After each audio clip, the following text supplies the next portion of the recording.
Now this illustration deals with several motors on a branch circuit. Each motor is not rated above 1 horsepower, and the overcurrent device does not exceed the rating of the controller, and overload protection is provided in each motor is outlined in 430.32 of the code. Now, in the illustration in figure 18-29, you see we have two motors, 1 horsepower, 3-phase, 480 volt. We have at the very bottom 3 motors, 3/4 horsepower, 3-phase, 480 volt. And we have 6 motors at a 1/2 horsepower, 3-phase, 480 volt. And we want to see if we could put all those motors on a 15 amp branch circuit. So we have to do a little calculation here.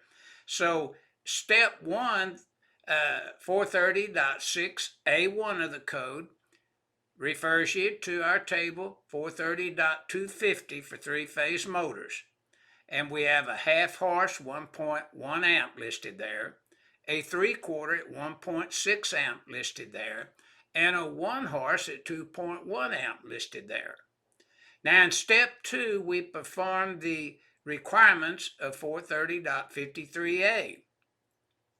And we take all those motors at their amperage rating, full load current rating, in step 1 and add them together. We come up with 15.6 amp.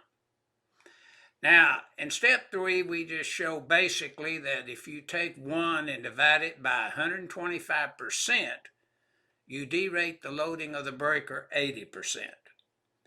So the 15 amp circuit breaker times 80% is 12 amp.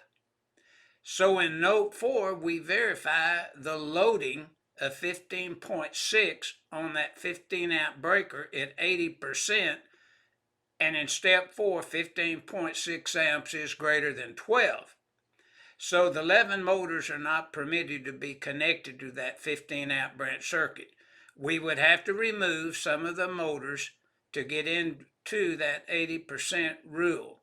And that's what this figure 18-29 is pointing out, that with motors rated not over 1 horsepower at 6 amps each, you can't pull more than 80% of the branch circuit by this rule. And that's what this figure 18-29 is illustrating.